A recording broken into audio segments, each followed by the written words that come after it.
नमस्कार बंधुरा, आमी विकास, आपनारा देखछेन तोमार आमार निউজ। आमरा चले एलाम आज के आबार एकटी नतून भिडियो निये। आमादेर आजकेर विशेष प्रतिवेदन चाकरी हारानो 26,000 शिक्षाकर्मीर एबार दिल्लीमुखी आंदोलन। जानाबो विस्तारित आमादेर आजकेर विशेष प्रतिवेदन।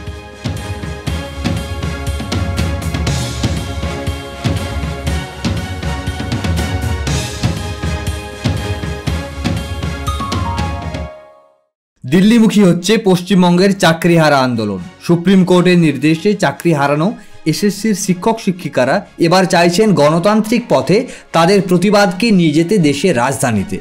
धर्मतलार वाई चैनेले एखन आंदोलनेर नतून घाटी गेड़ेछेन चाकरिच्युतरा। गांधी मूर्तिर पददेश थेके पुलिशी हस्तक्षेपे सरानोर पर तारा एखन अबस्थान करछेन वाई चैनेले।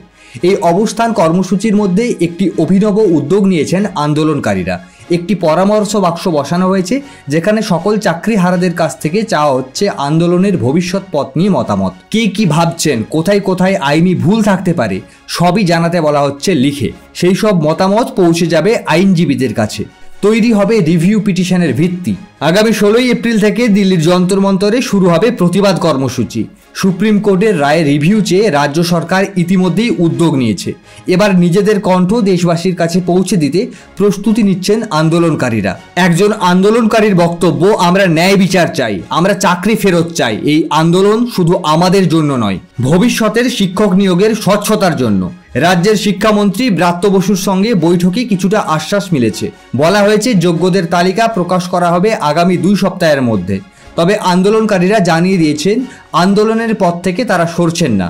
শহরের অন্য প্রান্তে সল্ট লেকে অনশনে বসেছেন সুমন বিশ্বাস, প্রতাপ রায় ও পঙ্কজ রায়। বৃহস্পতিবার থেকে চলছে এই অনশন।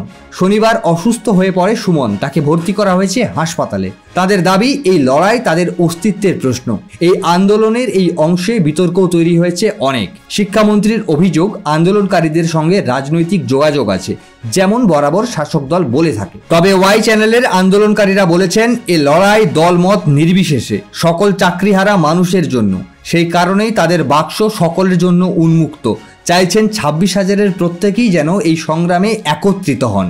ওয়াই চ্যানেল থেকে দিল্লি, পরামর্শ বাক্স থেকে সুপ্রিম কোর্ট। এই চাকরির লড়াইয়ের কত রকম কণ্ঠ, কত রকম রাস্তা, কোথায় গিয়ে থামবে এই আন্দোলন? আপনার কি মতামত কমেন্ট করে জানাতে ভুলবেন না। আমরা আগামীকাল আসছি আবার একটি নতুন ভিডিও নিয়ে। ততক্ষণ পর্যন্ত ভালো থাকুন, সুস্থ থাকুন।